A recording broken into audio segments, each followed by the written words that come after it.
우리 함께 나눌 하나님의 말씀은 에스겔서 45장 9절부터 17절까지의 말씀입니다. 에스겔서 45장 9절부터 17절까지의 말씀입니다.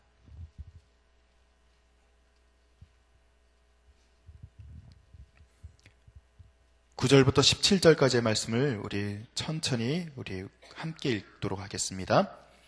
주 여호와께서 이같이 말씀하셨느니라. 이스라엘의 통치자들아, 너희에게 만족하니라. 너희는 포악과 겁탈을 제거하여 버리고 정의와 공의를 행하여 내 백성에게 속여 빼앗는 것을 그칠지니라. 주 여호와의 말씀이니라. 너희는 공정한 저울과 공정한 에바와 공정한 밭을 쓸지니, 에바와 밭은 그 용량을 동일하게 하되 호멜의 용량을 따라 밭은 10분의 1 호멜을 담게 하고 에바도 10분의 1 호멜을 담게 할 것이며, 세겔은 20계란이 20세겔과 25세겔과 15세겔로 너희 만회가 되게 하라. 너희가 마땅히 드릴 예물은 이러하니, 밀 한 호멜에서는 6분의 1 에바를 드리고 보리 한 호멜에서도 6분의 1 에바를 드리며, 기름은 정한 규례대로 한 고루에서 10분의 1 밭을 드릴지니, 기름의 밭으로 말하면 한 고루는 10밭 곧 한 호멜이며 10밭은 한 호멜이라. 또 이스라엘의 윤택한 초장의 가축대 200마리에서는 어린 양 한 마리를 드릴 것이라. 백성을 속죄하기 위하여 이것들을 소제와 번제와 감사제물로 삼을지니라. 주 여호와의 말씀이니라. 이 땅 모든 백성은 이 예물을 이스라엘의 군주에게 드리고, 군주의 본부는 번제와 소제와 전제를 명절과 초하루와 안식일과 이스라엘 족속의 모든 정한 명절에 갖추는 것이니, 이스라엘 족속을 속죄하기 위하여 이 속죄제와 소제와 번제와 감사 제물을 갖출지니라. 아멘. 이번 한 주간도 주님께서 귀한 은혜를 우리에게 더하신 줄로 믿습니다. 매일매일 하나님의 말씀을 따라서 승리하시고 또 열매 맺는 삶 사시기를 간절히 축원드립니다. 우리가 오늘부터 읽은 이 말씀은 성소와 함께 왕의 기업을 회복시키신 하나님께서 이제 본문에서는 왕이 이제 회복해야 될 것, 그리고 해야 될 것에 대해서 말씀하고 계시는 장면이 바로 오늘 읽은 이 말씀이겠죠. 이 말씀을 이렇게 좀 보면은, 우리가 좀 전체적인 단락을 좀 나누어 보면은 9절 한 절을 갖다가 볼 수 있고, 10절과 11절, 12절을 한 묶음으로 볼 수 있고, 13절에서부터 17절까지를 한 묶음으로 해서 세 덩어리로 좀 나누어서 저와 이 시간을 좀 살펴보도록 하겠습니다.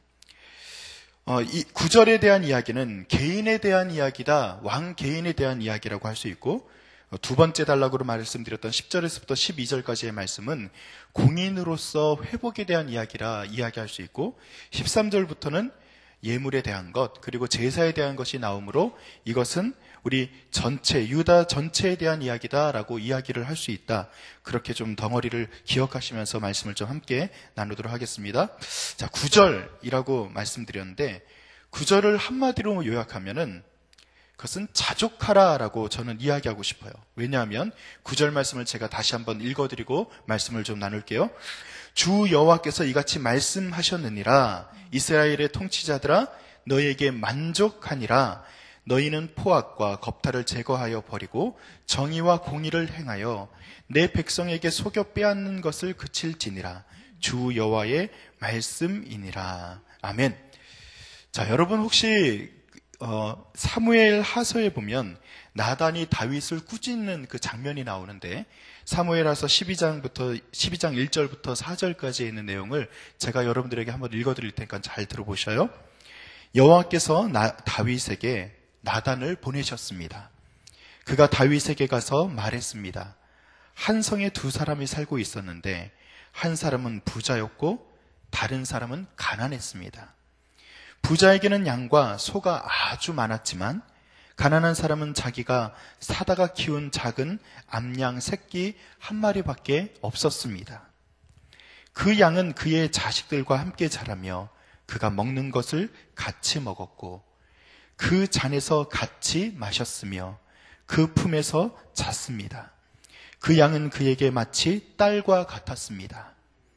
하루는 부자에게 손님이 왔습니다. 하지만 그는 자기에게 온 손님을 대접할 때 자기 소나 양을 잡지 않고 가난한 사람의 그 새끼 양을 잡아 자기에게 온 손님을 대접했습니다. 자, 어떤 내용인지 알겠죠? 왕이 있는, 어떤 부자가 왕에게 와서 나단 선지자가 이야기하는 거예요. 두 사람이 있는데 한 사람은 부자고 한 사람은 가난한 사람이다. 그런데 그 부자가 있는데 자기는 소와 양이 너무나도 많고요. 그리고 가난한 사람은 양 한 마리가 있는데 이것은 마치 딸처럼 여길 정도로 귀한 그런 양이라고 이야기했어요. 근데 부자에게 손님이 왔는데 어떻게 했다고요?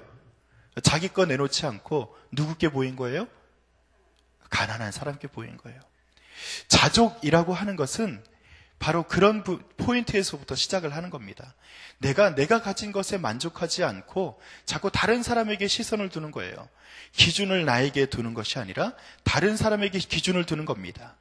오늘 여러분들이 이 자리에 나와서 하나님께 예배드리는 이 가운데 또 기도하는 가운데 하나님께서 나에게 주신 복을 세어보시는 역사가 나타나기를 간절히 축원드립니다. 우리는요, 내가 가지지 않은 것을 더 가지기 위해서 살아가는 것처럼 보여요. 내가 가지지 않은 물질을 더 소유하기 위해서 살아가는 것처럼 보여요. 내가 내게 가진 것, 하나님이 내게 주신 것에 대해서 자족하지 않고 다른 것에 기준을 두고 살아가게 되면 마치 어리석은 부자가 내가 가진 것에 만족하지 않고 다른 것을 빼앗음으로 말미암아 내 것을 채우려고 하는 어리석은 일들도 행하게 된다는 것이죠. 그래서 9절에 말씀하고자 하는 바로 그 포인트, 자족하고 하나님에게 감사하는 것으로서 먼저 하나님 앞에 바른 마음을 갖게 되는 그런 귀한 은혜가 오늘 이 새벽 가운데 있기를 간절히 축원드립니다. 자, 그리고 나서 그가 10절에 이렇게 10절부터 12절까지 이렇게 이야기하죠. 너가 자족하는 마음을 가졌으면 그 다음에 10절부터 12절까지 공적인 기준을 가져라 라고 이야기하는 것입니다. 예수님께서 기도를 가르쳐 주실 때 우리에게 이렇게 가르쳐 주셨습니다. 우리를 시험에 들게 하지 마옵시고 라고 말입니다. 그래서 시험에 들게 하지 마옵시고 라고 가르치시면서 우리는 시험에 빠지지 않기 위해서 우리는 늘 하나님에게 간구해야 된다라고 이야기하고 있는 것을 우리는 알고 있습니다. 우리가 시험에 들게 하지 않기 위해서 오늘 10절에서부터 12절까지는 왕이 공개적인 수세 기준을 밝혀라 라는 거예요. 10절에서 12절까지 보면은 이렇게 말하죠. 공정한 절과 공정한 에바와 공정한 밭을 써라 라고 말을 하고요. 그리고 거기에 대한 수세의 기준에 대해서 이야기를 합니다. 그래서 사람들에게 밝힐 때 내가 이런 식으로 너희들에게 세금을 거둘 거야 라고 말하면서 마음에 따라서 때로는 어떤 환경에 따라서 자기가 마음 가는 대로 그렇게 세금을 갖다가 이리저리 기준도 없이 걷는 그런 것이 아니라 공정한 기준을 제시하고 공적인 것을 이야기함으로 말미암아 사회의 공의와 질서를 세우는 일에 너가 쓰임을 받아라 라고 말하는 것입니다. 하나님께서는 이와 같이 왕의 개인적인 도덕적 회복 위에 공적인 회복을 위해서 공의의 기준들을 둘 것을 당부하고 있는 것입니다. 사랑하는 성도 여러분, 오늘 우리가 살아가는데 우리가 왕은 아니잖아요. 수세 기준을 세우지 않잖아요. 그런데 우리가 각자의 처한 환경에 따른 기준들은 있을 것입니다. 학생들은요, 학생 나름대로의 기준이 있을 거예요.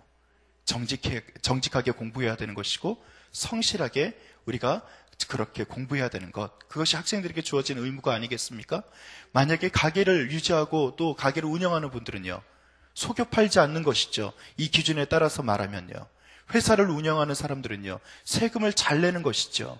그리고 속이지 않고 다른 사람들에게 정직하게 물건을 만들어서 넘겨야 되는 그런 의무가 있는 것 아닙니까? 주부는요, 가정에서 자기가 해야 될 일들에 대해서 기준을 세우고 자녀들이나 남편을 혹은 우리가 섬겨야 될 것들을 잘 섬기는 그런 일들을 해야 되는 것이죠.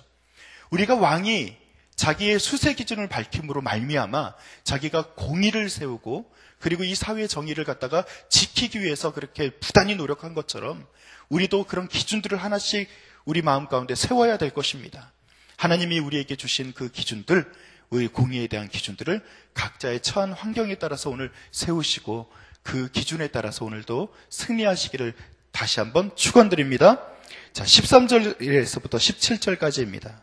이것은 요약을 하면은 바른 신앙을 가져라 라고 말하는 것입니다. 여러분 한번 여쭤보겠습니다. 우리 사람들이 만들어진 제 첫 번째 제 1원칙이 뭘까요? 1원칙 목적은 무엇일까요? 우리는요, 하나님의 영광을 위해서 만들어진 것이 바로 우리의 목적입니다. 우리가 오늘 하나님의 영광을 위해서 오늘 하나님에게 나아가는 것, 그렇게 쓰임을 받기 위해서 오늘 우리가 하루를 살아가는 것입니다.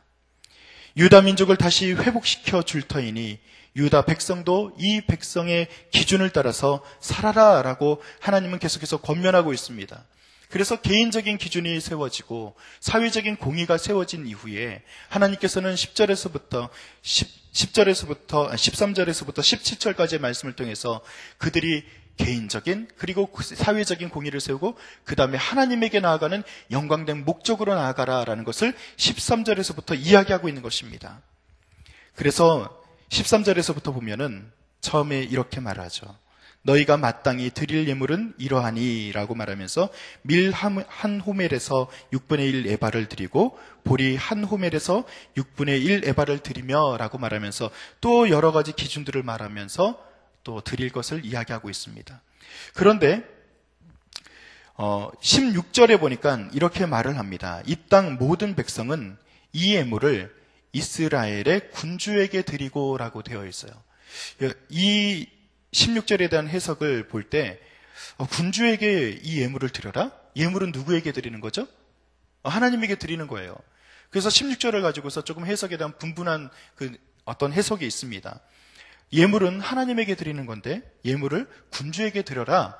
이게 아마 군주가 왕이라고 이야기하는데 그 왕을 이야기할 때도 있지만 혹은 이게 성전에 드려라 이런 것이 아닐까? 그래서 학자들은 이게 성전에 드리라, 왕은 뭐 왕에게 드려라 이런 식으로 여러 가지 해석들은 있어요. 그런데 17절에 보니까 이렇게 말을 합니다. 17절 말씀은 다 같이 한번 읽어볼까요? 시작. 군주의 본분은 번제와 소제와 전제를 명절과 초하루와 안식일과 이스라엘 족속의 모든 정한 명절에 갖추는 것이니 이스라엘 족속을 속죄하기 위하여 이 속죄제와 소제와 번제와 감사제물을 갖출지니라 라고 이야기합니다. 자, 군주의 본분이 어디 있다고요? 번제와 소제와 전제를 명절과 초하루와 안식일과 이스라엘 족속의 모든 명절에 갖추는 것이다 라고 말합니다. 이거를 하나의 말로 압축하면 뭐라고 말할 수 있어요? 군주의 그 본분이 뭐라고요? 예배를 잘 드리는 거예요. 예배가 끊어지지 않게 하는 거예요. 그래서 13절에서부터 17절까지 이야기하는 것은 백성들이 군주, 왕에게 어떤 그런 예물을 드리라 라고 말하는데 이 예물이 쓰여지는 목적은 분명합니다. 왕이 잘 먹고 잘 사는 것을 위해서 이 예물을 드리는 거예요? 그것이 아니죠. 그것을 통해서 하나님에게 예배 드리는 것이 끊어지지 않게 하기 위해서 예물을 드리는 것으로 13절에서부터 17절까지의 것은 해석할 수 있다는 것입니다. 다시 9절에서부터 17절까지는요, 왕한테 말하는 것 같지만 왕은요, 백성을 대표하는 사람 중에 한 사람을 그냥 왕이라고 말하는 것이지만 왕을 통해서 전체 백성에게 하나님이 이야기하는 거예요. 왕에게 자족해라 그러면 누구에게 자족하라는 겁니까? 왕이라는 표준을 통해서 백성 모두에게 자족에 대한 이야기를 하는 거예요. 왕에게 너 기준을 잘 세워야지, 백성들을 잘 다스려야지, 공의와 정의를 세워야지 라고 말하면서 그 왕에게 이야기했어요. 그럼 누구에게 이야기하는 거예요? 백성들에게 이야기하는 거예요.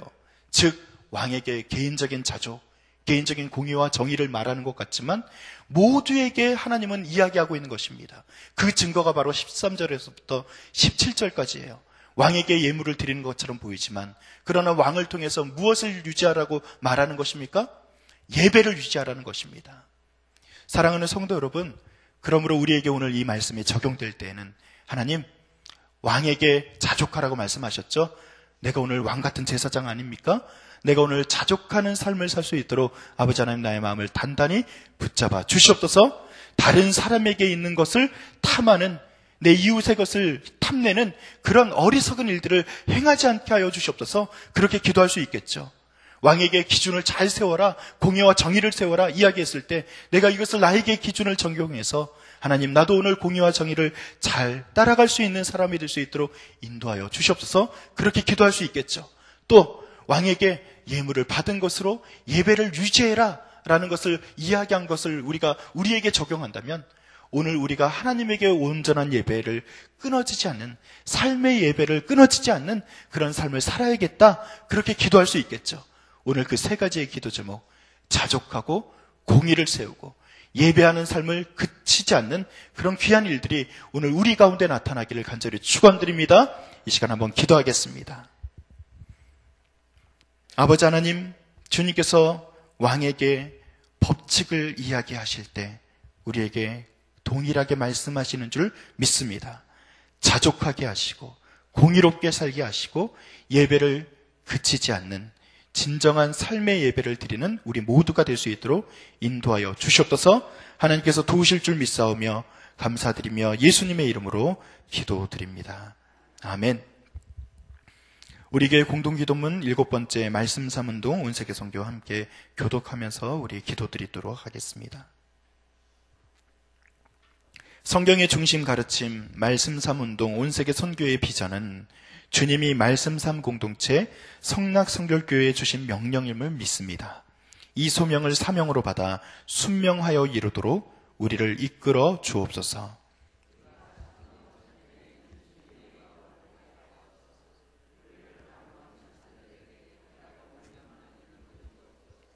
문제를 통찰하는 지혜와 한계를 넘어서는 용기를 주시며 하나님 나라를 위해 헌신하는 사람들을 보내주시어 거룩한 영적 부흥을 함께 누리고 나누게 하옵소서. 아멘. 함께 주기도문 하시겠습니다. 하늘에 계신 우리 아버지, 아버지의 이름을 거룩하게 하시며 아버지의 나라가 오게 하시며 아버지의 뜻이 하늘에서와 같이 땅에서도 이루어지게 하소서. 오늘 우리에게 일용할 양식을 주시고 우리가 우리에게 잘못한 사람을 용서하여 준 것 같이 우리 죄를 용서하여 주시고 우리를 시험에 빠지지 않게 하시고 악에서 구하소서. 나라와 권능과 영광이 영원히 아버지의 것입니다. 아멘. 이 시간 다음과 같은 기도의 제목을 함께 기도합니다. 지금 들은 말씀이 내 삶으로 이어질 수 있도록 기도하시기 바랍니다. 우리 교회 영적 리더들이 예수님의 마음을 품고 주님의 몸된 교회를 잘 섬길 수 있도록 또한 중보해 주시기 바랍니다. 어제 등록한 새 가족들에게 하나님의 평안을 주시고 주님의 몸된 교회에 잘 정착할 수 있도록 또한 기도해 주시기 바라고요. 시애틀 리누드에 세워진 로고스 라이프 교회 및 미션 센터를 하나님의 귀한 은혜로 사용하여 주시옵소서. 그리고 2018년 5개 지역 단기 선교 일정이 잘 준비되어서 은혜 가운데 진행될 수 있도록 또한 중보해 주시기 바랍니다. 우리 공동의 기도 제목과 각자의 기도 제목을 따라 기도하시다가 삶의 자리로 나아가겠습니다. 하나님 감사합니다. 주님께서 온전히 도우시고 역사하여 주셨소서. 아버지 하나님, 우리가 주님의 말씀을 따라서 아버지 하나님 날마다 승리하며 살아갈 수 있도록 인도하실 줄 믿습니다. 우리 가운데 아버지 하나님 자족의 귀한 은혜가 있게 하시고 하나님께서 우리에게 주신 것으로 만족하는 삶을 살 수 있도록 인도하여 주시옵소서. 이웃의 것을